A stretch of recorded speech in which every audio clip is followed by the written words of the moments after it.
မင်္ဂလာပါမိတ်ဆွေကျွန်တော်တို့ဖြတ်တန်းနေရတဲ့ဒီနေ့ခေတ်ကြီးထဲမှာငွေကြေးလွတ်လပ်ခွင့်နဲ့ကြွယ်ဝချမ်းသာမှုဆိုတာတကယ်ပဲကံတရားပေါ်မှာပဲမူတည်နေတာလားလူအများစုကတော့ဒါဟာထိတ်တန်းတက္ကသိုလ်ကြီးတွေကပွဲဒီဂရီတွေအများကြီးရထားရုံနဲ့ဒါမှမဟုတ်လက်ခကောင်းကောင်းရတဲ့အလုပ်အကန့်ကြီးတွေရှိနေရုံနဲ့တင်ချမ်းသာလာနိုင်တယ်လို့ထင်တတ်ကြပါတယ်ငါကတော့ဆင်းရဲတဲ့မိသားစုကမွေးလာလို့အရင်အနည်းမရှိလို့အဆက်အသွယ်မရှိလို့ဘာမှလုပ်လို့မရပါဘူးဆိုပြီးကိုယ့်ကံကြမ္မာကိုအရှုံးပေးထားတဲ့သူတွေကဘာပေါ်မှာတန်းနဲ့ချီပြီးရှိနေကြပါတယ်ဒါပေမဲ့အဲ့ဒီအသွေးခေါ်တွေဟာတကယ်ပဲမှန်ကန်ရဲ့လားမိမိကိုမိမိမေးခွန်းပြန်ထုတ်ကြည့်ပါကျွန်တော်တို့ရဲ့ပတ်ဝန်းကျင်မှာနေ့မနာညမနာပင်ပန်းကြီးစွာအလုပ်လုပ်နေကြပေမဲ့ဘာဖြစ်လို့ဆင်းရဲတွင်းကနေမယုံထွက်နိုင်ကြတာလဲတစ်ဖက်မှာကျတော့ဘာဖြစ်လို့အချို့လူတွေဟာအေးစစ်စစ်နဲ့တက်တောင့်တက်တာရှိနေရင်ငွေကြေးတွေအစမတန်စီးပွားတိုးတက်နေကြတာလဲဒါဟာထူးခြားတဲ့ပါရမီတွေကံကောင်းမှုတွေကြောင့်ပဲလားကဘာကျော်စာရေးဆရာကြီးရောဘတ်ကီယိုဆာကီကတော့အဲ့ဒီလိုလုံးဝမထင်ပါဘူးသူဟာသူ့ရဲ့ငယ်ဘဝအတွေ့အကြုံတွေဖခင်တို့ရဲ့မတူညီတဲ့တုံ့ပြန်မှုတွေကနေတဆင့်ကဘာတဝန်းကလူပေါင်းတန်းချီရဲ့ငွေကြေးဆိုင်ရာအတွေ့အခေါ်ဟောင်းတွေကိုရိုက်ချိုးဖြစ်စီပြီးခဲ့တဲ့ Rich Dad Poor Dad ချမ်းသာဖေဖေဆင်းရဲဖေဖေဆိုတဲ့ကဘာကျော်စာအုပ်ကြီးကိုရေးသားခဲ့ပါတယ်ဒီစာအုပ်ဟာတာမန်ငွေစုနေငွေသုံးနည်းစာအုပ်မဟုတ်ပါဘူးကျွန်တော်တို့ရဲ့အုံနောက်ထဲမှာဆွဲမြဲနေတဲ့ကြောင်းကောင်းကောင်းတဲ့အမကောင်းကောင်းရအောင်လုပ်ပြီးရင်လစာကောင်းတဲ့ကုမ္ပဏီကြီးတစ်ခုမှာအလုပ်ဝင်လုပ်ဆိုတဲ့မိယိုဖလာပညာရေးစနစ်ကြီးကပေးလိုက်တဲ့ပုံတင်နည်းဟာငွေကြေးကျွန်ဖြစ်စေမဲ့လမ်းစာပဲဆိုတာကိုတက်တည်ပြခဲ့တဲ့စာအုပ်ပဲဖြစ်ပါတယ်ဒီစာအုပ်ရဲ့အဓိကတော့ချက်ကအယံကိုယူရှင်ပြီးလေးနက်ပါတယ်စင်ရသားတွေနဲ့လူလက်တန်းစားတွေဟာငွေကြေးအတွက်အသက်နဲ့လဲပြီးအလုပ်လုပ်ကြပေမဲ့ချမ်းသာတဲ့သူတွေကတော့ငွေကြေးကို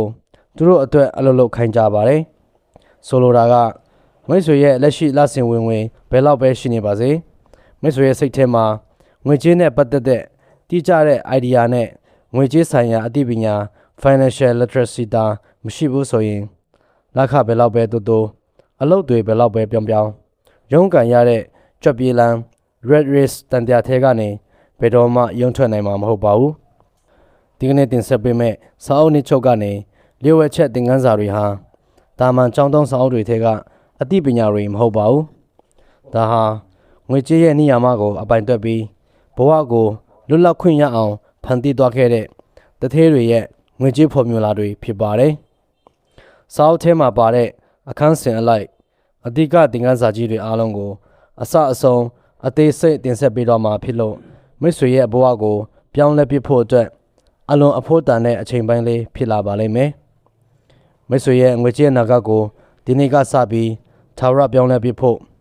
အာယုံဆူဆိုင်မှုအပြည့်နဲ့နာဆင်ကြည့်လိုက်ပါငွေကြေးလွတ်လပ်ခွင့်ရဲ့တောချက်တွေဟာမိတ်ဆွေရဲ့ရှေ့မှာရောက်ရှိလို့နေပါပြီအခန်းသစ်ချမ်းသာဖေဖေနဲ့ဆင်းရဲဖေဖေအသွေးခေါ်နှစ်ခုရဲ့ကွာခြားချက်လူတစ်ယောက်ရဲ့ဘဝမှာအသွေးဆိုတာ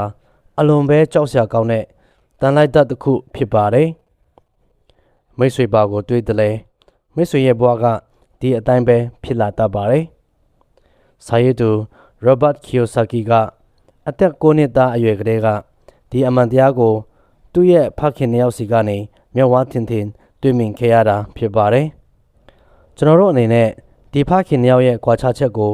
ပုံမလင်းနဲ့အောင်နှလုံးသားထဲအထိဆွဲမြဲသွားအောင်ရင်နဲ့ပိုင်းအထိထပ်ပြီးစဉ်းကြည့်ကြရအောင်ပါပထမဆုံးအနေနဲ့သူတို့နှစ်ယောက်ဟာအလုတ်အကင်နဲ့လုံခြုံမှုအပေါ်မှာမြင်တဲ့အမြင်လုံးဝမတူကြပါဘူးစင်ရဲဖေဖေကအမြဲတမ်းတင်ပေးတာကအလုတ်တစ်ခုမှာတည်တည်ငြိမ်ငြိမ်နဲ့နှစ်ပေါင်းများစွာလောက်ကင်သွားဖို့အစိုးရဝန်ထမ်းပဲဖြစ်ဖြစ်ကုမ္ပဏီကြီးတစ်ခုမှာပဲဖြစ်ဖြစ်အသက်ကြီးတဲ့အထိတစ္ဆာရှိလောက်ကင်ရင်အနားယူတဲ့အခါပင်စင်လစာနဲ့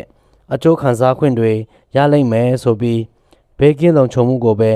ဘဝရဲ့အမြင့်ဆုံးပန်းတိုင်အဖြစ်သတ်မှတ်ခဲ့ပါတယ်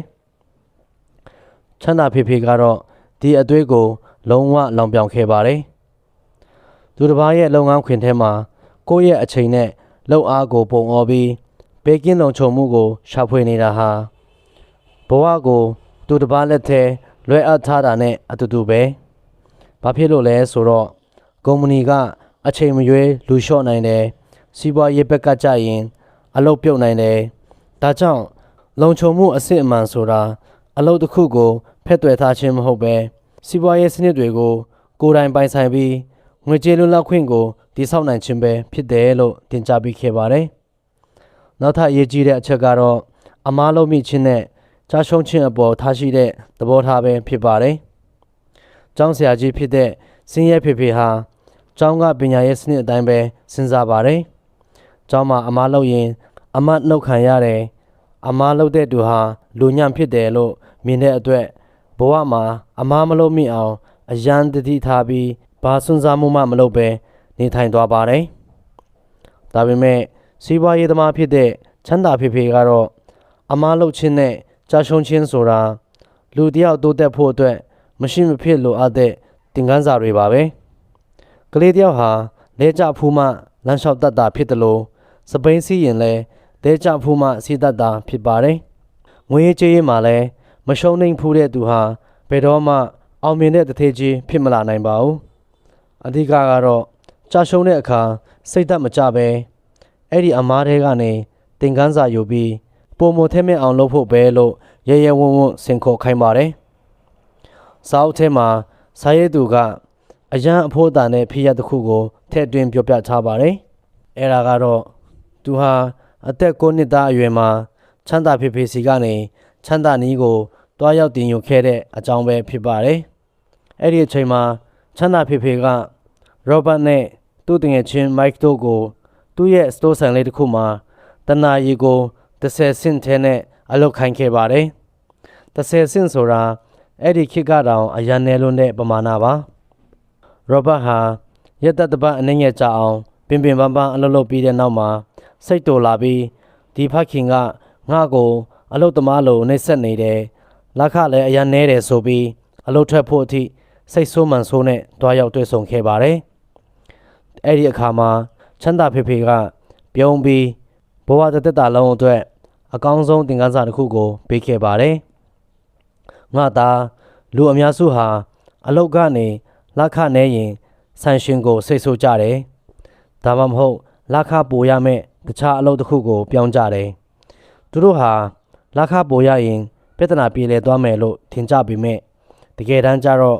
ဝင်တိုးလာရင်အတုံးစရိတ်ကလည်းလိုက်တိုးလာပြီးကျွေးမိတန်တရားထဲမှာပဲပြန်ပိတ်မိသွားကြတာပဲအခုမင်းစိတ်ဆိုးသွားတာဟာအရန်ကောင်းတယ်အဲ့ဒီစိတ်ဆိုးမှု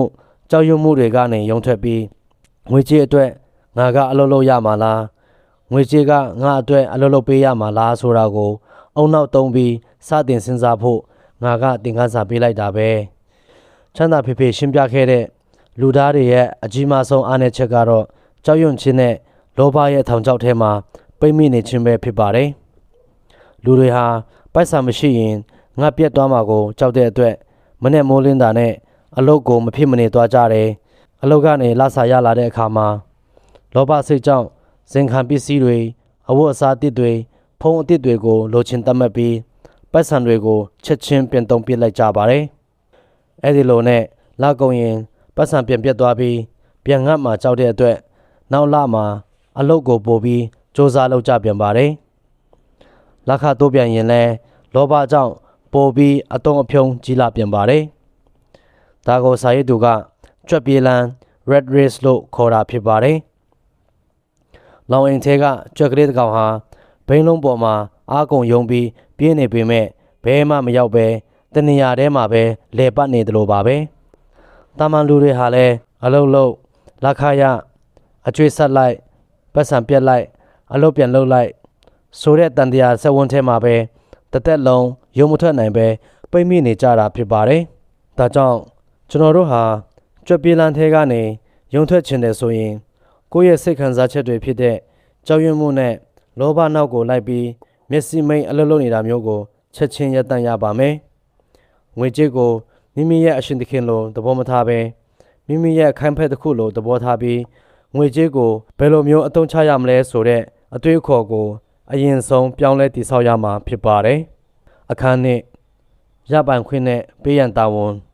လူတိုင်းသိထားရမယ့်ငွေကြေးလိုအပ်ချက်လူအများစုဟာဘာဖြစ်လို့တစ်သက်လုံးမနေ့မိုးလင်းကနေမိုးချုပ်အထိအသက်နဲ့လဲပြီးပင်ပန်းကြီးစွာအလုပ်လုပ်နေကြပေမဲ့ဘာဖြစ်လို့ငွေရေးကြေးရေးအကျပ်အတည်းကနေဘယ်တော့မှရုံးမထွက်နိုင်ကြတာလဲဘာဖြစ်လို့လက်ခတွေဘယ်လောက်ပဲတိုးလာပါစေပတ်စံစုဖို့နေတသာ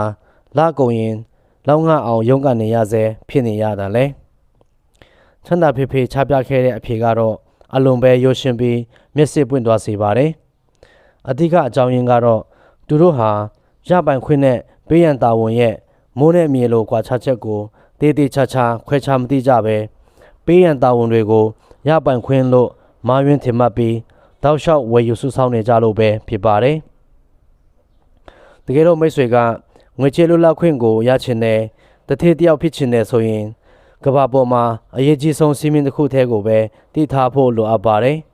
အဲ့ဒီစီးမင်းကတော့ရပိုင်ခွင့်နဲ့ပေးရန်တာဝန်ရဲ့ကွာခြားချက်ကိုနားလည်ပြီးမိမိဘဝအသေးကိုရပိုင်ခွင့်တွေပဲအစဉ်တစိုက်ဝယ်ယူဖြစ်သွင်းသွားဖို့ပဲဖြစ်ပါတယ်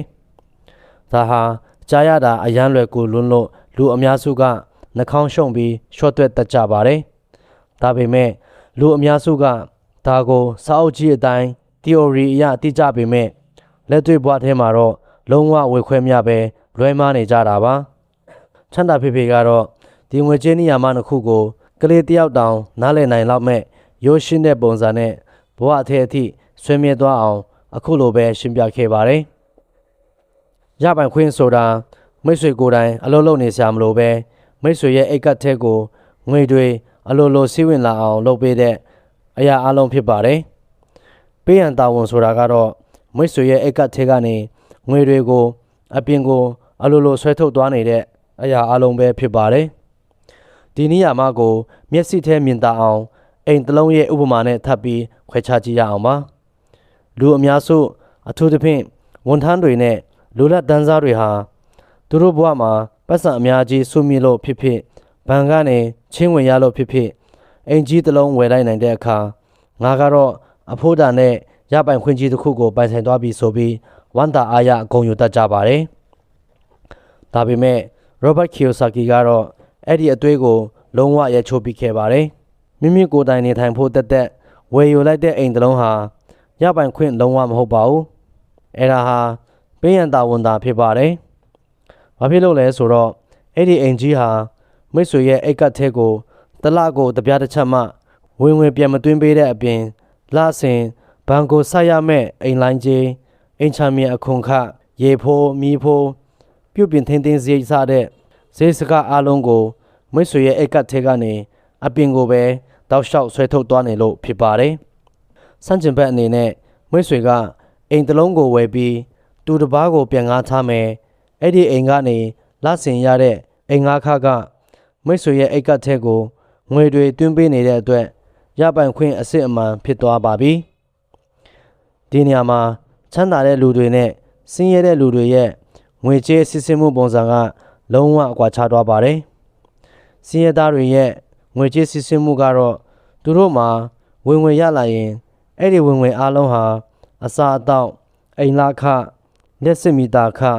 အဝတ်အစားစတဲ့နေ့စဉ်အသုံးစရိတ်တွေထဲကိုပဲချက်ချင်းတရိုက်စီးထွက်သွားပြီးကုန်ဆုံးသွားပါတယ်သူတို့မှာရပိုင်ခွင့်ရောပေးရန်တာဝန်ပါဘာမှမရှိပါဘူးလူလက်တန်းစားတွေရဲ့ငွေကြေးစစ်ဆေးမှုကြတော့သူတို့ဟာလစာဝင်တိုးလာတာနဲ့အမျှငါအဆင့်အတန်းတစ်ခုရောက်ပြီးဆိုပြီး credit card တွေသုံးတာကားအတစ်ကိုဝယ်တာအိမ်အတစ်ဝယ်တာစတဲ့ပေးရန်တာဝန်တွေကိုအပြိုင်အဆိုင်ဝယ်ယူကြပါတယ်ဒါကြောင့်သူတို့ရဲ့ဝင်ဟာပေးရန်တာဝန်တွေကနေတဆင့်အသုံးစရိတ်ကဏ္ဍတွေကိုအရှင်အဟုန်နဲ့စီးထွက်သွားပါတယ်ဝင်တိုးလေကျွေးမြီတွေပိုများလေဖြစ်ပြီးချွတ်ပြေးလန်းထဲမှာပိုပြီးအသက်ရှူကျပ်လာကြပါတယ်ချမ်းသာတဲ့လူတွေရဲ့ငွေကြေးစစ်ဆေးမှုကတော့သူတို့မှာဝင်ရလာတဲ့အခါအသုံးစရိတ်နဲ့ပေးရန်တာဝန်တွေကိုတတ်နိုင်သမျှအနည်းဆုံးဖြစ်အောင်ထိန်းချုပ်ထားပြီးအဲ့ဒီပတ်စံတွေကိုအစုရှယ်ယာတွေငါးစားလို့ရတဲ့အင်ချမ်းမြေတွေမူပိုင်ခွင့်တွေနဲ့ကိုယ်တိုင်ထိုင်နေစရာမလိုတဲ့ကိုယ်ပိုင်စီးပွားရေးလုပ်ငန်းတွေဖြစ်တဲ့ရပိုင်ခွင့်ကဏ္ဍထဲကိုပဲပုံအောပြီးမြုပ်နှံကြပါတယ်အချိန်ကြာလာတာနဲ့အမျှ အဲ့ဒီရပိုင်ခွင့်တွေကနေဝင်ငွေတွေအလုံးအရင်းနဲ့ပြန်လဲစီးဝင်လာပြီးသူတို့ဟာဘာအလုံးမှမလုပ်ရင်တောင်ပိုပြီးချမ်းသာတဲ့ထက်ချမ်းသာလာကြတာဖြစ်ပါတယ်။စာရေးသူကပတ်စံပဲလောက်ရှာနိုင်တယ်လဲဆိုတာကအဓိကမဟုတ်ပဲရလာတဲ့ပတ်စံကိုကိုယ်စီမှာမြဲအောင်ဘယ်လောက်ထိန်းထားနိုင်တယ်လဲအဲ့ဒီပတ်စံကိုကိုယ့်အတွက်အလုပ်ပြန်ခိုင်းဖို့ရပိုင်ခွင့်အဖြစ်ဘယ်လောက်ပြောင်းလဲနိုင်တယ်လဲဆိုတာကဒါအဓိကပဲလို့တတိပေးထားပါတယ်။မိတ်ဆွေကငါလာစာသုံးရင်ပတ်စံပိုရရင်ပြဿနာတွေပြည်လည်သွားမှာပါလို့ထင်နေရင်ဒါဟာအကြီးမားဆုံးအမှားပါပဲ။ငွေကြေးအသိပညာမရှိဘဲငွေတွေပိုရလာတာဟာကိုယ့်ကိုကြွက်ပြေးလန်းတဲ့ပိုပြီးနည်းနည်းရှင်းရှိုင်းပိတ်မိစေမဲ့ပေးရန်တာဝန်တွေကိုပဲပိုဝယ်မိစေပါလိမ့်မယ်။ဒါကြောင့်ဒီနေ့ကစပြီးမိမိရဲ့အိတ်ကတ်ထဲကနေငွေကြေးစစ်ဆေးမှုကိုတည်တည်ချာချာပြန်လည်စစ်ဆေးကြည့်ပါ။မိမိဝယ်ယူလိုက်တဲ့အရာဟာကိုယ့်အိတ်ကတ်ထဲကိုပတ်စံပြန်တွင်ပေးမှလားဒါမှမဟုတ်ကိုယ့်အိတ်ကတ်ထဲကပတ်စံကိုပဲပြန်ပြီးဆွဲထုတ်သွားမှလားဒီမေခွန်းကိုပြက်ပြက်တတမဲပြီးပေးရန်တာဝန်တွေကိုရှော့ချကာရပိုင်ခွင့်မျိုးစေ့တွေကိုသာစင်ဆက်မပြတ်ဆက်ပြုတ်တိဆောက်သွားရမှာဖြစ်ပါတယ်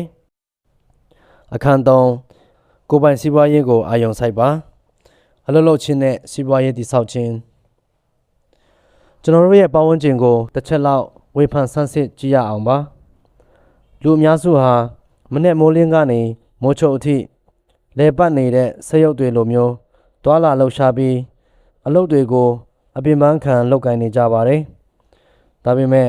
အဲ့ဒီလိုလှုပ်သက်တွေနစ်နဲ့ချီပြီးကြာလာတာတော့မှဘာဖြစ်လို့သူတို့ရဲ့ဘဝတွေဟာမပြောင်းလဲပဲဒီနေရာမှာတင်ဆွဲမြဲနေရတာလဲချမ်းသာဖြစ်ဖြစ်ပြီးခဲ့တဲ့အဖေကတော့အယမ်းကိုလေးနဲ့ပါတယ်သူတို့ဟာသူတစ်ပါးရဲ့စီးပွားရေးကြီးပွားတိုးတက်ဖို့အတွက်ပဲတစ်သက်လုံးအချိန်နဲ့လှုပ်အားကိုပုံအောပေးနေပြီးကိုယ်ပိုင်စီးပွားရေးကိုတော့လုံးဝအာရုံမစိုက်မိကြလို့ပဲဖြစ်ပါတယ်ဒီနေရာမှာစာရေးသူ Robert Kiyosaki ကဘဝတစ်ခုလုံးကိုပြောင်းလဲသွားစေမဲ့အလွန်အရေးကြီးတဲ့အယူအဆတစ်ခုကိုချပြထားပါတယ်အဲ့ဒါကတော့မိမိရဲ့လက်ရှိအလုပ်နဲ့ကိုယ်ပိုင်စီးပွားရေးရဲ့ကွာခြားချက်ကိုတည်တည်ချာချာနားလည်ဖို့ပဲဖြစ်ပါတယ်လူအများစုဟာကိုယ့်ရဲ့လက်ရှိအလုပ်ကိုပဲကိုယ့်ရဲ့စီးပွားရေးလို့မှားယွင်းထင်မြင်တတ်ကြပါတယ်ဥပမာအားဖြင့်မိတ်ဆွေကဘဏ်တစ်ခုမှာမန်နေဂျာလုပ်နေရင်ဒါမှမဟုတ်ကုမ္ပဏီတစ်ခုမှာထိပ်တန်းအရာရှိလုပ်နေရင်ဒါဟာငါရဲ့စီးပွားရေးပဲလို့ထင်တတ်ကြပါတယ်ဒါပေမဲ့တကယ်တမ်းကျတော့အဲ့ဒါဟာမိတ်ဆွေရဲ့စီးပွားရေးမဟုတ်ပါဘူးအဲ့ဒါဟာဘဏ်ပိုင်ရှင်ဒါမှမဟုတ်ကုမ္ပဏီပိုင်ရှင်တထေးကြီးတွေရဲ့စီးပွားရေးတာဖြစ်ပါတယ်မိတ်ဆွေဟာသူတစ်ပါးချမ်းသာဖို့အတွက်ကိုယ့်ရဲ့အဖို့တန်တဲ့အချိန်တွေကိုရောင်းချပြီးအလုပ်လုပ်ပေးနေရတာဖြစ်ပါတယ်စာအုပ်ထဲမှာစာရေးသူကကမ္ဘာကျော်မက်ဒေါနယ်အမြန်ရိုးရာစားတောက်ကုန်လုပ်ငန်းကြီးကိုတည်ထောင်ခဲ့တဲ့ Ray Kroc ရဲ့စိတ်ဝင်စားဖို့ကောင်းတဲ့ဖြစ်ရပ်တစ်ခုကိုထည့်သွင်းပြောပြထားပါတယ်တခါတော့က Ray Kroc ဟာတက္ကသိုလ်တစ်ခုကစီးပွားရေးစီမံခန့်ခွဲမှုအကြောင်းသားတွေကိုဟောပြောပွဲလုပ်ဖို့တွားရောက်ခဲ့ပါတယ်ဟောပြောပွဲအပြီးဘီယာဆိုင်မှာကျောင်းသားတွေနဲ့အေးအေးဆေးဆေးစကားပြောဖြစ်ကြတဲ့အခါ Ray Kroc ကကျောင်းသားတွေကိုငါဘာစီးပွားရေးလုပ်ငန်းကိုလုပ်နေတာလဲဆိုတာမင်းတို့သိကြလားလို့ရုတ်တရက်မေးခွန်းထုတ်လိုက်ပါတယ်အဲ့ဒီအခါကျောင်းသားတွေအားလုံးကရေမောကြပြီးဟာဆရာကြီးကလည်းနှောက်နေပြန်ပြီးဆရာကြီးကကဘာပေါ်မှာဟမ်ဘာဂါအများဆုံးရောင်းရတဲ့မက်ဒိုနယ်ရဲ့ပိုင်ရှင်ပဲဥစ္စာဟမ်ဘာဂါရောင်းတဲ့လုပ်ငန်းကိုလုပ်နေတာပေါ့လို့ပြိုင်တူဖြေခဲ့ကြပါတယ်။ Ray Kroc ကပြုံးပြီးခေါင်းခါပြလိုက်ပါတယ်။မင်းတို့အားလုံးမားနေကြတယ်။ငါရဲ့လုပ်ငန်းကဟမ်ဘာဂါရောင်းတာမှန်ပေမဲ့ငါရဲ့စီးပွားရေးအစစ်အမှန်ကအင်ချာမြေလုပ်ငန်းဖြစ်ပါတယ်တဲ့။ Ray Kroc ကဘာကိုဆိုလိုတာလဲဆိုတော့မက်ဒိုနယ်ဟာဟမ်ဘာဂါရောင်းပြီးအမျက်ရယုံတင်မကပဲကဘာတဝမ်းမှာမက်ဒိုနယ်ဆိုင်ခွဲတွေဖွင့်လှစ်ထားတဲ့နေရာတိုင်းကအချက်အချာကျတဲ့အဖို့တန်ဆုံးမြေနေရာတွေနဲ့အဆောက်အဦတွေကိုကုမ္ပဏီအမည်နဲ့တောက်လျှောက်ဝယ်ယူစုဆောင်းခဲ့တာဖြစ်ပါတယ်။ကမ္ဘာပေါ်မှာမက်ဒိုနယ်ဟာအကြီးမားဆုံးအင်ချာမြေပိုင်ဆိုင်မှုအင်ပါယာကြီးတစ်ခုဖြစ်နေတာဟာအဲ့ဒီလိုအပ်ချက်ကြောင့်ပဲဖြစ်ပါတယ် ဒီတက္ကစာကနေကျွန်တော်တို့ဘာကိုအတူယူရမလဲဆိုရင်တာမန်လူတွေဟာလက်ခရဖို့အတွက်အလုပ်လုပ်ကြပြီးလက်ခတိုးလာရင်လည်းအသုံးစရိတ်တွေတိုးလာတာကြောင့်ကြွက်ပြေးလန်းထဲမှာပဲလေပတ်နေကြပါတယ်။ဒါပေမဲ့ချမ်းသာတဲ့သူတွေကတော့မိမိရဲ့လက်ရှိအလုပ်ကိုစူးစမ်းလုပ်ကိုင်နေရင်းနဲ့ပဲမိမိရဲ့အားလက်ချိန်တွေကိုစနစ်တကျအသုံးချပြီးရေရှည်မှာငွေကြေးတွေအလိုလိုစစ်ဆင်လာစေမဲ့ရပိုင်ခွင့်ကဏ္ဍဖြစ်တဲ့ကိုယ်ပိုင်စီးပွားရေးမျိုးစစ်တွေကိုတိတ်တဆိတ်ပြို့ထောင်တည်ဆောက်ကြပါတယ်။ဒီနေရာမှာချမ်းသာဖြစ်ဖြစ်လမ်းညွှန်ခဲ့တဲ့ကိုယ်တိုင်ထိုင်နေဆရာမလိုပဲငွေကြေးတွေတိုးပွားလာစေမဲ့အစစ်အမှန်ရပိုင်ခွင့်တွေကတော့မိမိကိုယ်တိုင်နေတိုင်းသွားပြီးစီမံခန့်ခွဲနေဆရာမလိုတဲ့စနစ်တကျလည်းပတ်နေတဲ့ကိုယ်ပိုင်စီးပွားရေးလုပ်ငန်းများကုမ္ပဏီကြီးတွေရဲ့အစုရှယ်ယာများငွေတိုက်စာချုပ်များလစဉ်အင်္ဂါခဝင်ငွေရရှိစေမဲ့အင်ချာမြေများနဲ့ဂီတစာအုပ်ဒါမှမဟုတ်ဤပညာမူပိုင်ခွင့်များပဲဖြစ်ပါတယ်မိမိရဲ့လက်ရှိအလုပ်ကိုချက်ချင်းထွက်ပြဖို့စာရေးသူကတိုက်တွန်းနေတာလုံးဝမဟုတ်ပါဘူးမိမိရဲ့နေ့စဉ်အလုပ်ကိုတော့ဘေးကင်းလုံခြုံမှုအတွက်ဆက်လက်လုပ်ကိုင်ပါဒါပေမဲ့အလုပ်ပြီးလို့ရလာတဲ့အားလက်ချိန်တွေပိတ်ရက်တွေကိုအလဟတ်တအချိန်မဖြုံးပစ်ပဲမိမိအတွက်ရေရှည်မှာပိုက်ဆံပြန်ရှာပေးမဲ့ရပိုင်ခွင့်အင်ပါယာကိုအခုကတည်းကစတင်ပြီးအာယုံစိုက်တိဆောက်သွားဖို့လိုအပ်ပါတယ်မိတ်ဆွေရဲ့ဝင်ငွေထဲကနေရပိုင်ခွင့်ကဏ္ဍထဲကိုရောက်ရှိသွားတဲ့ငွေကြေးတစ်ပြားတစ်ချက်စီဟာ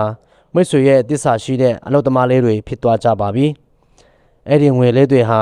မိတ်ဆွေအိပ်ပျော်နေချိန်မှာတောင်မနာမနေနဲ့နောက်ထပ်ငွေကြေးအသစ်တွေကိုတည်ဆောင်လာပေးဖို့နေ့ညမပြတ်အလုပ်လုပ်ပေးနေကြပါလိမ့်မယ်ဒါကြောင့်သူတစ်ပါးရဲ့အင်ပါယာကြီးတိုးတက်ဖို့အတွက်ပဲတစ်သက်လုံးအချိန်တွေကိုရောင်းစားမနေပါနဲ့တော့ဒီနေ့ကစပြီးမိမိရဲ့ကိုယ်ပိုင်စီးပွားရေးမိမိရဲ့ရပိုင်ခွင့်ကဏ္ဍကိုအလေးအနက်ထားပြီးအာယုံစိုက်တည်ဆောက်လိုက်ပါငွေကြေးလွတ်လပ်ခွင့်ရဲ့တကယ့်တကားကြီးဟာမိတ်ဆွေရဲ့ရှေ့မှာပွင့်လင်းလို့သွားပါလိမ့်မယ်အခန်းလေးအခွန်သမိုင်းကြောင်းနဲ့ corporation တွေရဲ့ဆွမ်းအားတထေးတွေရဲ့ဥပဒေကြောင်းအရအကာအကွယ်ကျွန်တော်တို့ပတ်ဝန်းကျင်မှာအစိုးရကိုအခွန်အများဆုံးပေးဆောင်နေရတဲ့သူတွေဟာဘယ်လိုတွေလဲသိပါသလားလူအများစုကတော့အောင်မြင်နေတဲ့တထေးကြီးတွေကဘာကျော်ဘီလီယံနာကြီးတွေပဲဖြစ်လိမ့်မယ်လို့ထင်တတ်ကြပါတယ်ဒါပေမဲ့တကယ်အမှန်တရားကတော့လုံးဝဆန့်ကျင်ဘက်ပါပဲအစိုးရကိုအခွန်အများဆုံးနဲ့အလူအလဲပေးဆောင်နေရသူတွေဟာနေ့မနာညမနာပင်ပန်းကြီးစွာအလုပ်လုပ်နေကြတဲ့ဝန်ထမ်းတွေနဲ့လူလက်တန်းစားတွေသာဖြစ်ပါတယ်တစ်ဖက်မှာကျတော့ကမ္ဘာထိပ်တန်းတထေးကြီးတွေဟာအခွန်ကိုအ ਨੇ ဆုံးဒါမှမဟုတ်လုံးဝပေးဆောင်ခြင်းမရှိဘဲဥပဒေကြောင်းအရဘယ်လိုလွတ်မြောက်နေကြတာလဲချမ်းသာဖေဖေကစာရေးသူ Robert Kiyosaki ကိုငွေကြေးဆိုင်ရာဥပဒေအကာအကွယ်ဖြစ်တဲ့ corporation ဒါမှမဟုတ်ကုမ္ပဏီတွေရဲ့ဆွမ်းအားလျော့ချက်ကိုတည်တည်ချာချာချပြခဲ့ပါတယ်ဒီလျော့ချက်ကိုနားလည်ဖို့အတွက်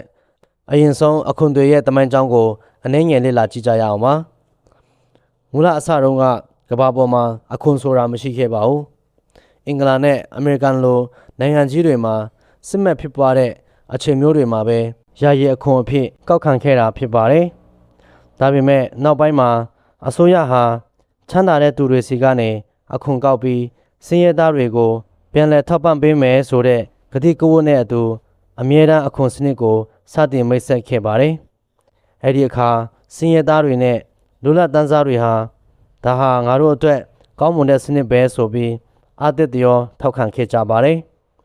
ဒါပေမဲ့အချိန်ကြာလာတာနဲ့အမျှအစိုးရရဲ့ရန်တရားကြီးဟာပုံမကြီးထွားလာပြီးအသုံးစရိတ်တွေအစမတန်များပြားလာတဲ့အခါတထေးတွေစီကကောက်ရတဲ့အခွန်ငွေနဲ့တင်လုံးဝမလုံငါတော့ပါဘူးအဲ့ဒီအခါမှာအစိုးရဟာအခွန်ပိုက်ကွန်ကိုအောက်ခြေအထိဖြန့်ကျက်ပြီးလူလက်တန်းစားတွေနဲ့စင်းရဲသားတွေစီကနေပါအခွန်တွေကိုအတင်းအကျပ်တိုးမြင့်ကောက်ခံပါတော့တယ်ဒီနေရာမှာချမ်းသာတဲ့သူတွေကတော့သူတို့ရဲ့ငွေကြေးဆိုင်ရာထိုးထွင်းဉာဏ်ကိုအသုံးချပြီးအစိုးရရဲ့အခွန်ထောင်ချောက်ထဲကနေဥပဒေအကြောင်းအရလွတ်မြောက်အောင်ကြံစည်ခဲ့ကြပါတယ်အဲဒီလိုနဲ့သူတို့ဟာ corporation ဒါမှမဟုတ်ကုန်ပိုင်ကုမ္ပဏီတွေကိုတည်ထောင်ပြီးဥပဒေရဲ့အကာအကွယ်ကိုရယူခဲ့ကြတာဖြစ်ပါတယ် corporation ဆိုတာလူအများစုထင်တယ်လို့မျိုးအထက်မြင့်အဆောက်အဦကြီးတစ်ခုဒါမှမဟုတ်စက်ရုံကြီးတစ်ခုလုံးဝမဟုတ်ပါဘူးအဲ့ဒါဟာရှင်းနေရဲ့ရုံခန်းထဲမှာမှတ်ပုံတင်ထားတဲ့စာရွက်စာတမ်းတွေနဲ့ဖွဲ့စည်းထားတဲ့တရားဝင်လူပုဂ္ဂိုလ်တစ်ခုမျှသာဖြစ်ပါတယ် ဒါပေမဲ့ဒီစာရွက်စာတမ်းလေးရဲ့ဆွမ်းအားဟာအလွန်ပဲကြီးမားပါတယ်။ဘာဖြစ်လို့လဲဆိုတော့ချမ်းသာတဲ့သူတွေနဲ့တာမန်ဝန်ထမ်းတွေအကြားမှာငွေကြေးသုံးစွဲမှုနဲ့အခွန်ပေးဆောင်မှုပုံစံဟာ corporation ကြောင့်အခုလိုမျိုးမိုးနဲ့မြေလိုကွာခြားသွားလို့ဖြစ်ပါတယ်။တာမန်ဝန်ထမ်းတွေနဲ့လူလတ်တန်းစားတွေဟာအလုပ်လုပ်ပြီးဝင်ငွေရှာကြတယ်။ဝင်ငွေရလာတဲ့တပြိုင်နက်အစိုးရရဲ့အခွန်အဆွဲခံရတယ်။အခွန်ပေးပြီးကြန့်ရှိတဲ့ပတ်စံကိုမှ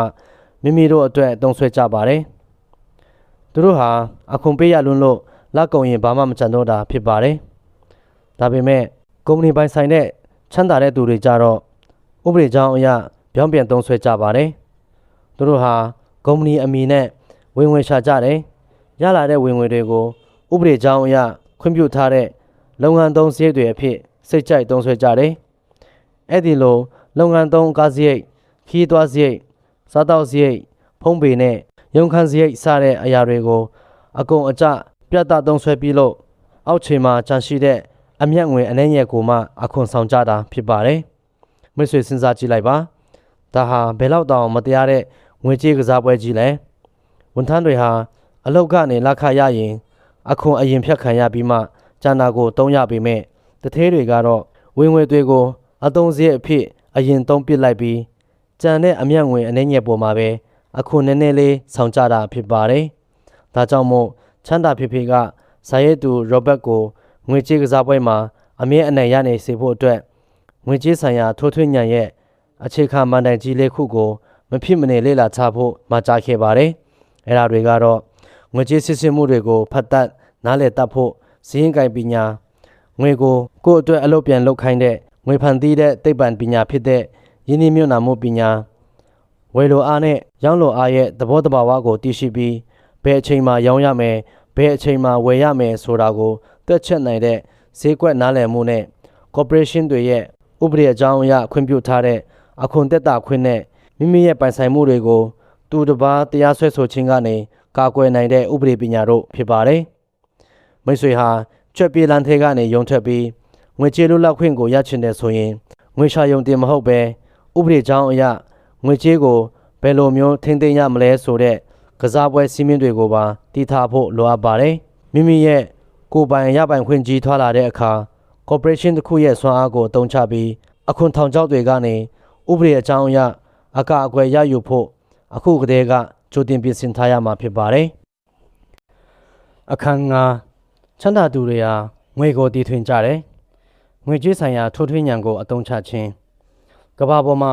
အမှန်တကယ်အောင်မြင်ချမ်းသာဖို့နဲ့ငွေကြေးလွတ်လပ်ခွင့်ကိုရရှိဖို့အတွက်ကျောင်းစာတွေတော်နေုံဒါမှမဟုတ်အလုပ်ကိုမနာတမ်းစ조사နေုံနဲ့တင်လုံလောက်ပြီလို့ထင်ပါသလားတကယ်တမ်းလက်တွေ့ဘဝထဲမှာတော့ကျောင်းမှာအဆင့်တစ်ကြီးပဲရခဲ့တဲ့ပညာတတ်ကြီးတွေဟာအဆင့်ညံ့ခဲ့တဲ့သူတွေစီမှာလက်ခစားဝန်ထမ်းပြန်လုပ်နေရတာမျိုးကိုမိတ်ဆွေတို့ခဏခဏမြင်ဖို့ကြပါလိမ့်မယ်။ဘာဖြစ်လို့လဲဆိုတော့လက်တွေ့ကဘာကြီးထဲမှာအောင်မြင်ဖို့ဆိုတာဉာဏ်ပညာတစ်ခုတည်းတည်းမဟုတ်ပဲရဲရင်စွန့်စားမှုနဲ့ထိုးထွင်းဉာဏ်ရှိဖို့ပါလိုအပ်လို့ဖြစ်ပါတယ်။အထူးသဖြင့်ငွေကြေးကစားပွဲမှာအနိုင်ရရှိဖို့ဆိုရင်ငွေကြေးဆိုင်ရာထိုးထွင်းဉာဏ်ရှိဖို့အလွန်အရေးကြီးပါတယ်။ချမ်းသာဖေဖေကစာရေးသူရောဘတ်ကီယိုဆာကီကိုအမြဲတမ်းတင်ကြားပေးခဲ့တဲ့လျှို့ဝှက်ချက်တစ်ခုရှိပါတယ်။အဲ့ဒါကတော့ငွေဆိုတာအစစ်အမှန်ဒရဝတ္ထုတစ်ခုမဟုတ်ဘူး။ငွေဆိုတာလူသားတွေအချင်းချင်းသဘောတူညီချက်နဲ့ဖန်တီးထားတဲ့စိတ်ကူးစိတ်တမ်းအိုင်ဒီယာတစ်ခုမျှတာဖြစ်ပါတယ်။ဒါကြောင့်ချမ်းသာတဲ့သူတွေဟာငွေနောက်ကိုလိုက်မရှာကြပဲသူတို့ဟာ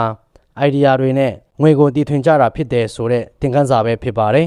။ငွေကိုတည်ထွင်တယ်ဆိုတာဘာကိုပြောတာလဲ။တာမန်လူတွေကတော့ပိုက်ဆံလိုချင်ရင်အလုပ်ပို့လုပ်မယ်လက်ခတိုးအောင်စ조사မယ်ဒါမှမဟုတ်အချိန်ပိုဆင်းပြီးကိုယ့်ရဲ့အချိန်နဲ့လုပ်အားကိုငွေနဲ့လဲလှယ်ကြပါတယ်။ဒါပေမဲ့ဒါဟာတမယိုးကြနီလန်ပါဒါပေမဲ့ငွေကြေးထိုးထွင်းဉာဏ်ရှိတဲ့သူတွေကြတော့မရှိရာကနေရှိရာကိုအိုင်ဒီယာနဲ့အခွင့်အလမ်းတွေကိုမြင်အောင်ကြည့်ပြီးငွေကြေးတွေအလိုလိုစီးဆင်းလာအောင်ဖန်တီးတတ်ကြပါတယ်။စာအုပ်ထဲမှာစာရေးသူက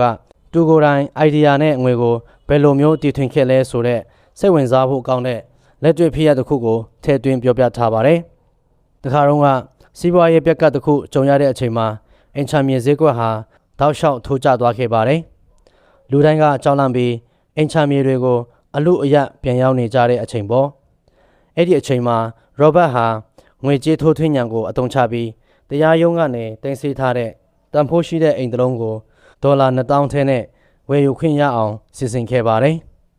တကယ်တော့အဲ့ဒီအိမ်ရဲ့ကာလပေါက်ဈေးကဒေါ်လာ9500ကျော်တန်ဖိုးရှိတာပါသူ့မှာအဲ့ဒီအချိန်ကလက်ညှင်းငွေအပြည့်အဝမရှိပါဘူးဒါပေမဲ့သူဟာမိတ်ဆွေတယောက်စီကနေဒေါ်လာ2000ခဏချေးပြီးဆရာငွေပေးခဲ့ပါတယ်ပြီးတော့အဲ့ဒီအိမ်ကိုဒေါ်လာ6000နဲ့ပြန်လည်ကြေညာပြီးရောင်းချခဲ့ပါတယ်ရက်ပိုင်းအတွင်းမှာတင်ဝယ်မဲ့သူရောက်လာခဲ့ပြီးအဲ့ဒီဝယ်သူစီကရတဲ့ဆရာငွေနဲ့တင်မိတ်ဆွေစီကချေးထားတဲ့ဒေါ်လာ2000ကိုအတိုးနဲ့တကွချက်ချင်းပြန်ဆပ်နိုင်ခဲ့ပါတယ်မိတ်ဆွေစဉ်းစားကြည့်လိုက်ပါရောဘတ်ဟာမိမိရဲ့လက်ညှိအရင်အနည်းတပြားတစ်ချက်မှစိုက်ထုတ်မနေရပဲနိုင်ရီပိုင်းအတွင်းမှာတင်ဥပဒေကြောင်းအရ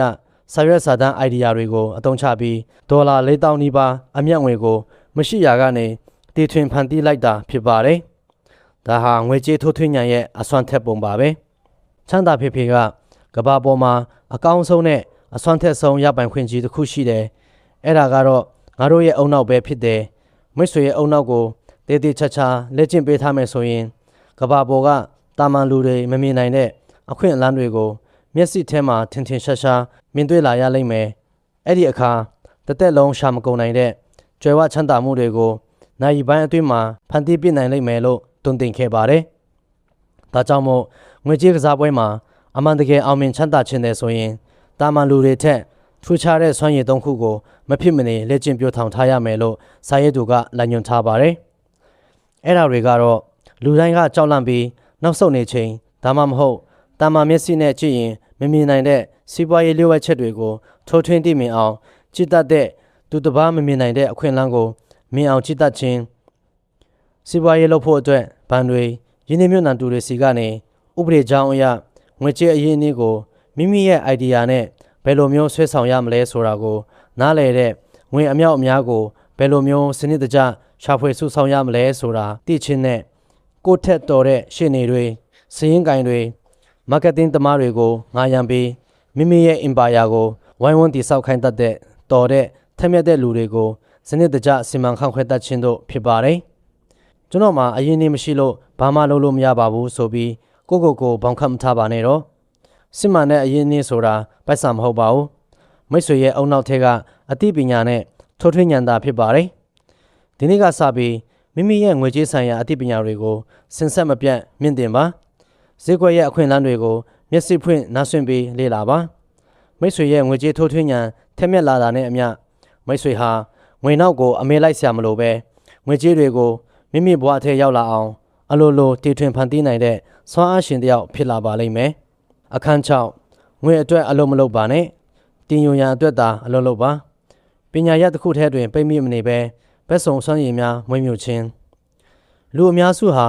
အလုပ်တစ်ခုကိုရွေးချယ်တော့မယ်ဆိုရင်ဘာကိုအဓိကထားပြီးကြည်တတ်ကြပါသလဲတေချာတာကတော့လစာဘယ်လောက်ရမလဲ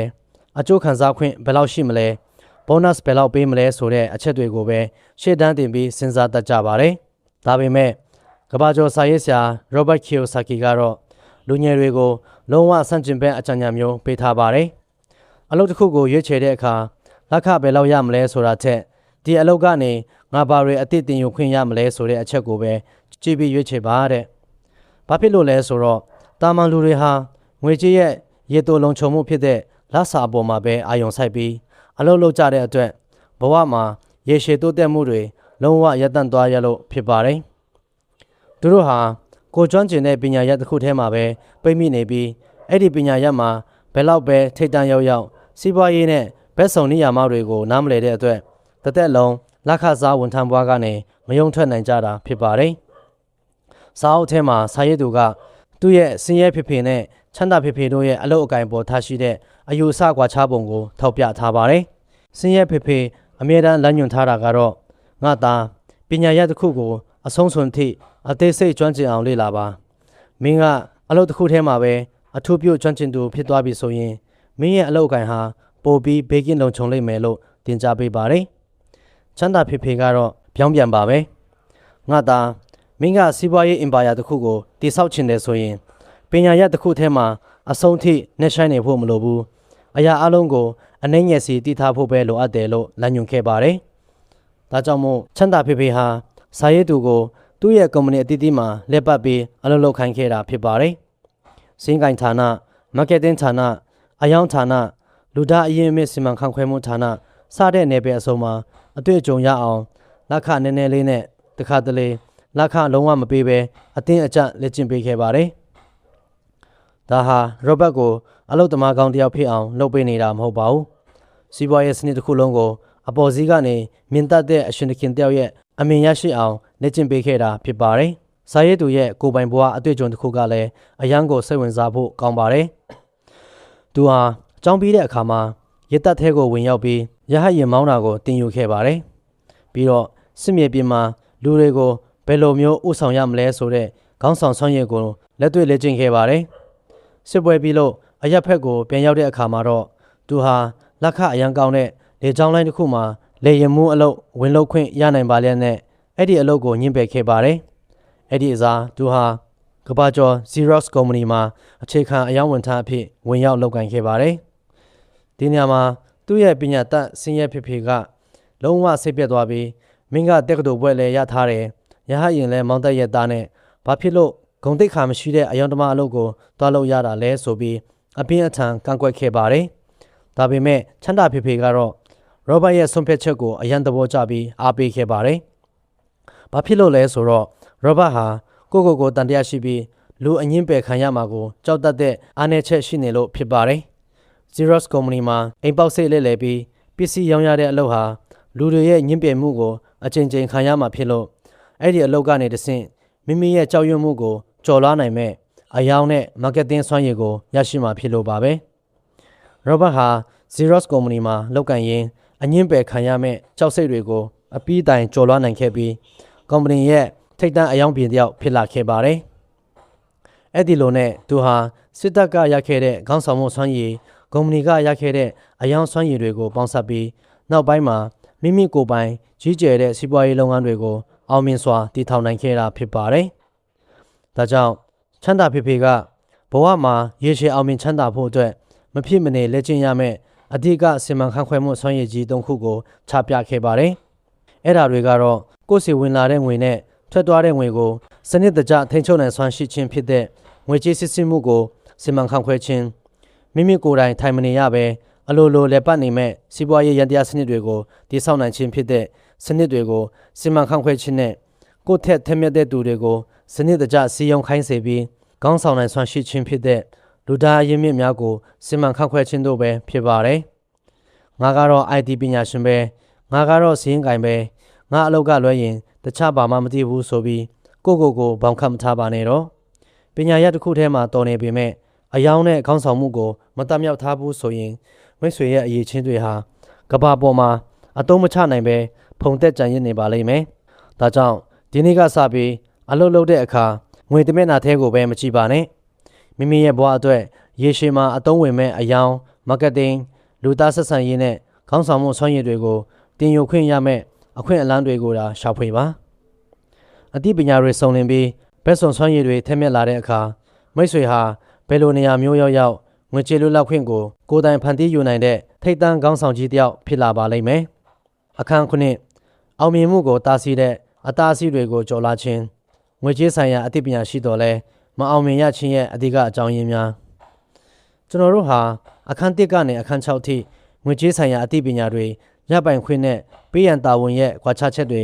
corporation တွေရဲ့ဆွမ်းအားနဲ့ဘက်စုံစွမ်းရည်တွေအကြောင်းကိုလေးလေးနက်နက်လေ့လာခဲ့ပြီးဖြစ်ပါတယ်။ဒါပေမဲ့စိတ်ဝင်စားဖို့ကောင်းတဲ့အချက်တစ်ခုကတော့ကမ္ဘာပေါ်မှာဒီလိုငွေကြေးဆိုင်ရာအသိပညာတွေကိုတေးသေးချာချာသိထားပါလျက်နဲ့အဖို့တန်တဲ့စီမံကိန်းတွေရှိထားပါလျက်နဲ့ဘာဖြစ်လို့တကယ်လက်တွေ့ဘဝထဲမှာအောင်မြင်ချမ်းသာမလာပဲကြွက်ပြေးလန်းထဲမှာပဲဆက်ပြီးပိတ်မိနေတဲ့လူတွေအများကြီးရှိနေရတာလေ။စာရေးသူကတော့အဓိကအတားဆီးကြီး၅ခုကလူတွေရဲ့ရှေ့ဆက်မဲ့ခြေလှမ်းတွေကိုတန်ချေချင်းခတ်ပြီးတားဆီးပိတ်လောင်ထားလို့ပဲဖြစ်တယ်လို့ထောက်ပြထားပါတယ်။မိတ်ဆွေအနေနဲ့ငွေကြေးလွတ်လပ်ခွင့်ကိုရချင်တယ်ဆိုရင်ဒီအတားဆီး၅ခုကိုစိတ်ထဲကနေပြက်ပြက်တသားကျော်လွှားနိုင်ဖို့အရေးတကြီးလိုအပ်ပါတယ်။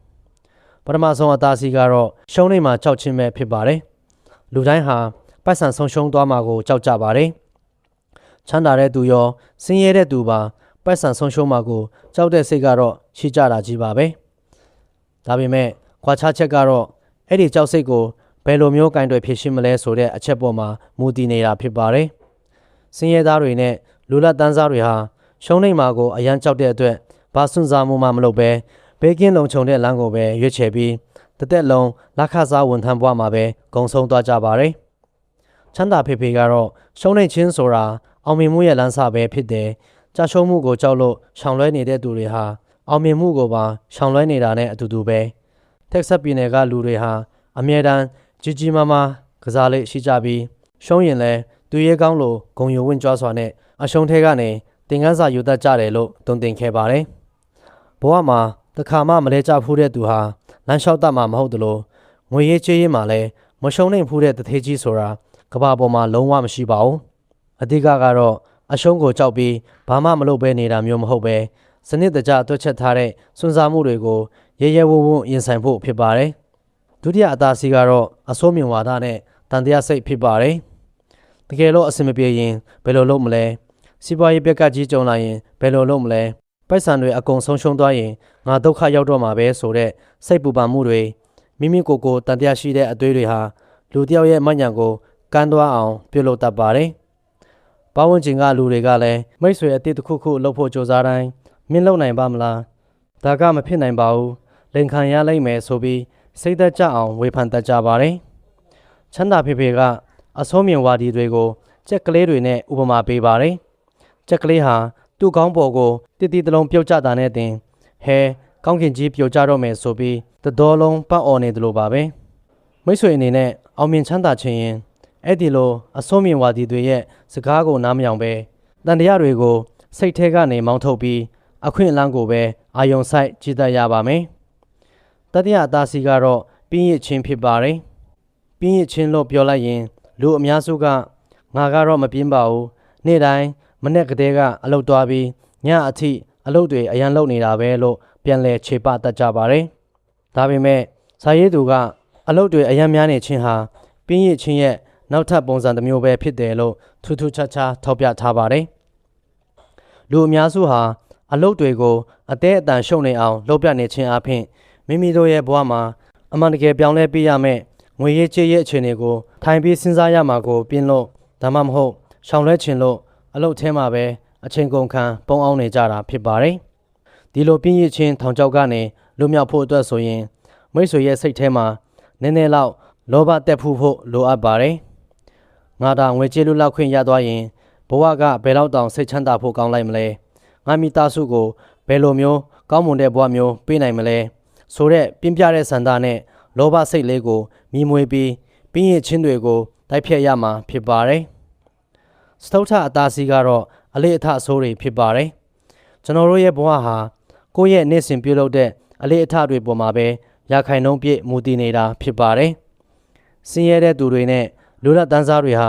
လစာရလာတဲ့အခါအစိုးရအခွန်တွေအိမ်လက်ခတွေကားဖိုးတွေနဲ့သူတစ်ပါးကိုပေးဆရာရှိတာတွေကိုအရင်ဆုံးပေးဆက်တတ်ကြပါတယ်ပြီးမှကြံတဲ့ပိုက်ဆံနဲ့ငယ်ကိုမှကိုယ့်အတွက်အသုံးဆွဲကြတာဒါမှမဟုတ်စုကြတာဖြစ်ပါတယ်ဒါပေမဲ့ချမ်းသာဖေဖေတွေရဲ့အလေးထားကတော့လုံးဝပြောင်းပြန်ပါပဲသူတို့ဟာဝင်ငွေရလာရင်မိမိကိုယ်ကိုအရင်ဆုံးပေးချေတယ်ဆိုတဲ့အလေးထားရှိကြပါတယ်ဆိုလိုတာကဝင်ငွေရဲ့20ရာခိုင်နှုန်းကိုမိမိရဲ့ရပိုင်ခွင့်ကဏ္ဍထဲကိုအရင်ဆုံးဖယ်ပြီးမြုပ်နှံပြလိုက်တာဖြစ်ပါတယ်အဲ့ဒီလိုကိုယ့်အတွက်အရင်ဖယ်လိုက်တဲ့အတွက်ပေးစရာရှိတာတွေပေးဖို့ပတ်စံမလောက်ငါတော့တဲ့အခါမျိုးမှာချမ်းသာတဲ့သူတွေဟာစိတ်သက်ကြမသွားပဲငွေတိုးအောင်ငါဘာတွေထပ်လုပ်ရမလဲဘယ်လိုမျိုးဝင်ဝင်အတိတ်ရှာရမလဲဆိုပြီးအုံနောက်ကိုအတင်းအလုပ်လုပ်ခိုင်းကြပါတယ်ဒီအလေးအထအကောင်ကပဲသူတို့ကိုပုံမထက်မြက်ပြီးပုံမချမ်းသာလာအောင်တွန်းအားပေးနေတာဖြစ်ပါတယ်နောက်ဆုံးပိတ်ပင်စမအသားစီကတော့မာနထောင်လွှားခြင်းဖြစ်ပါတယ်မာနထောင်လွှားခြင်းဆိုတာမိမိကိုမိမိအားလုံးသိတယ်လို့ထင်မှတ်ပြီးအတိတ်တွေကိုမလေ့လာတော့ပဲညှင်းပယ်ခြင်းဖြစ်ပါတယ်ချမ်းသာဖေဖေကငါမသိတဲ့အကြောင်းအရာတွေကြောင့်ငါဘဝမှာပိုက်ဆံအများကြီးဆုံးရှုံးခဲ့ဖူးတယ်ဘာဖြစ်လို့လဲဆိုတော့လူတွေဟာမိမိတို့မသိတဲ့အချက်ကိုဖုံးကွယ်ဖို့အတွက်မာနတွေကိုရှေ့တန်းတင်ပြီးငါသိပါတယ်ဒါကဒီလိုပဲဆိုပြီးရှော့တွက်တတ်ကြလို့ပဲလို့တတိပေးခဲ့ပါတယ်င ငွေရေးကြေးရေးနယ်ပယ်မှာမာနကြီးပြီးကိုအဟုတ်ကြီးထင်နေတဲ့သူဟာဈေးကွက်ရဲ့ပြောင်းလဲမှုတန်ကိုခံရပြီးတနေ့မှာအလဲအကွဲကြချုံသွားတတ်ပါတယ်။ဒါကြောင့်မိတ်ဆွေအနေနဲ့မတိတာရှိရင်မာနကိုချပစ်လိုက်ပြီးပုံမွန်တတ်ကျွမ်းတဲ့ပညာရှင်တွေစီကနေနှိမ့်ချစွာနဲ့စင်ဆက်မပြတ်တင်ယူလေ့လာနေဖို့အလွန်အရေးကြီးပါတယ်။ Rich Dad Poor Dad ဆိုတဲ့ကမ္ဘာကျော်စာအုပ်ကြီးကနေပေးလိုက်တဲ့သင်ခန်းစာအလုံးဟာအခုဆိုရင်ပြည့်စုံလို့သွားခဲ့ပါပြီ။ဘဝမှာဆင်းရဲခြင်းနဲ့ချမ်းသာခြင်းဆိုတာမိတ်ဆွေရဲ့မိသားစုအခြေအနေပေါ်မှာမူတည်နေတာမဟုတ်ပါဘူး။မိတ်ဆွေရဲ့အုံနောက်ထဲမှာရှိနေတဲ့ငွေကြေးဆိုင်ရာအတွေ့အခေါ်ပေါ်မှာပဲရာခိုင်နှုန်းပြည့်မူတည်နေတာဖြစ်ပါတယ်။မိတ်ဆွေရဲ့စိတ်ထဲမှာရှုံးနိမ့်မှာကြောက်တဲ့အသွေးတွေအစိုးမြင်တန်တရားတွေကိုပဲနေရာပေးပြီးကြွက်ပြေးလန်းတန်တရားထဲမှာပဲတစ်သက်လုံးရုန်းကန်နေမလားဒါမှမဟုတ်ရဲဝံ့ပြတ်သားတဲ့ဆုံးဖြတ်ချက်စနစ်တကျစီမံကိန်းတွေနဲ့မိမိရဲ့ရပိုင်ခွင့်ကိုအခုကတည်းကစိုက်ပျိုးပြီးငွေကြေးလွတ်လပ်ခွင့်စီကိုပဲတက်လမ်းမလားမိတ်ဆွေကိုယ်တိုင်ရွေးချယ်ရမှာဖြစ်ပါတယ်ဒီနေ့တင်ဆက်ပေးခဲ့တဲ့သင်ခန်းစာတွေထဲကမိတ်ဆွေရဲ့ဘဝအတွက်အကြိုက်ဆုံးနဲ့အထီးမြင့်ဆုံးသင်ခန်းစာကဘယ်အခန်းဖြစ်မလဲဆိုတာကိုအောက်က comment မှာရေးသားဆွေးနွေးပေးခဲ့ကြပါအောင်ဒီဗီဒီယိုလေးကမိတ်ဆွေအတွက်အကျိုးရှိတယ်ဆိုရင် like လုပ်ခဲ့ဖို့နဲ့နောက်ထပ်ငွေကြေးဆိုင်ရာဘုဒ္ဓတာတွေရရှိစေမဲ့ကဘာကျော်စာအုပ်ကောင်းတွေကိုတင်ဆက်ပေးသွားမှာမို့ကျွန်တော်ရဲ့ Idea Box Channel လေးကိုလည်း Subscribe လုပ်သွားဖို့မမေ့နဲ့အောင်နော်အားလုံးပဲကြွက်ပြေးလန်းထဲကနေအမြန်ဆုံးရုံးထွက်နိုင်ပြီးစိတ်ချမ်းသာကိုကျမ်းမာစွာနဲ့ငွေကြေးလွတ်လပ်ခွင့်ကိုအမြန်ဆုံးပိုင်ဆိုင်နိုင်ကြပါစေခင်ဗျာနားဆင်ပေးခဲ့တဲ့အတွက်အားလုံးကိုကျေးဇူးတင်ပါတယ်